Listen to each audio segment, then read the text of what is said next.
Some thoughts on the alchemy of small steps. How do you face the day when your motivation is absent?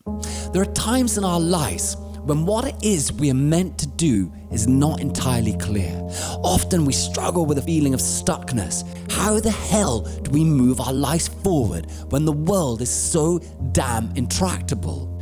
It's compounded nowadays by the simulacrum of choices before us. There are so many of them that they singe the senses. Each one appeals and stimulates, cajoles and calls, and yet when we put our phones down, we're left with a sense of overwhelm and meaninglessness. What is it again that inspired me? I'm sure a second ago I had it crystal clear what it was I meant to be doing. These realizations depart as quickly as they arrive, like phantasmal specters. And so there we are, on a Monday morning, viewing the world not as one full of potential, but one where, in the words of Marx, all that is solid melts into air. How do you find your center when all centers have been displaced, all certainties atomized? It's in these moments that the challenge of our lives is in fact most clear. The question is never the dream, but the way to walk towards it. The problem we have is that in these moments we lack the humility to make ourselves humble. That which we can do is manifestly vanquished by that which we could do. Standing before us is the whole world, and yet we don't know how to damn well get to it. It's the illusion of the whole itself which negates our capacity to build a pathway to get to it. What you have to remember is that all the tools you need are inside you.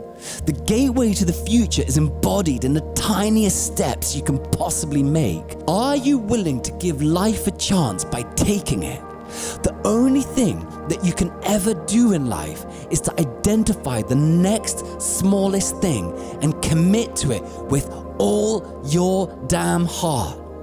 It's in that action that you express most who you are, not in the megalomania of your wild imagination. I think the Buddha is hinting at this when he said that humility is the foundation of all the virtues. What, we have to ask ourselves, underpins our approach to life?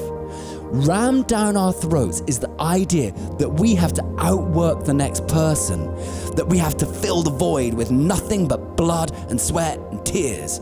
It appears the cure we've bought into is profound and continual mania, and yet all the older traditions embody the idea that there is a different way. Dare we cross this bridge from the assumptions of modern mania and into the threshold of how our own living potential can exist in the world?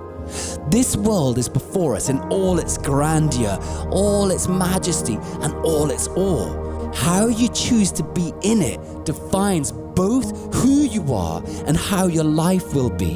And what you have to understand in your darkest moment is that right here, right now, you are in the heart of your challenge. And the key is not to try to fill up every moment with a will to do that which you simply do not feel like doing. That's the inauthentic lie sold to you by content creators ChatGPTing a one-size-fits-all approach to life.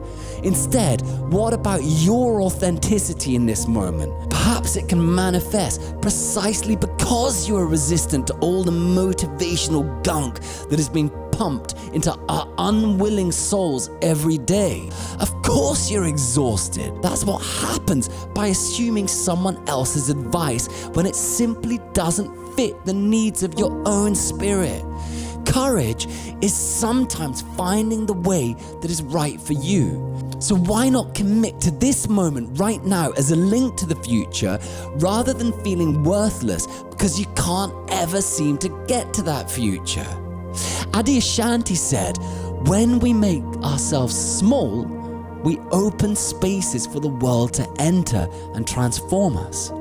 The act of doing the next smallest thing before you with all your heart, no matter how minuscule or seemingly irrelevant it may seem to be, unlocks the whole damn mystery.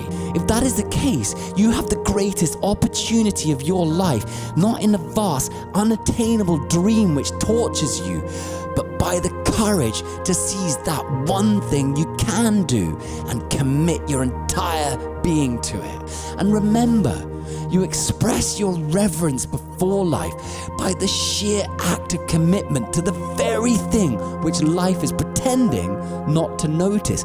It does notice, and what you do does matter. Faith is about holding in your heart that the next thing before you is a sacrament.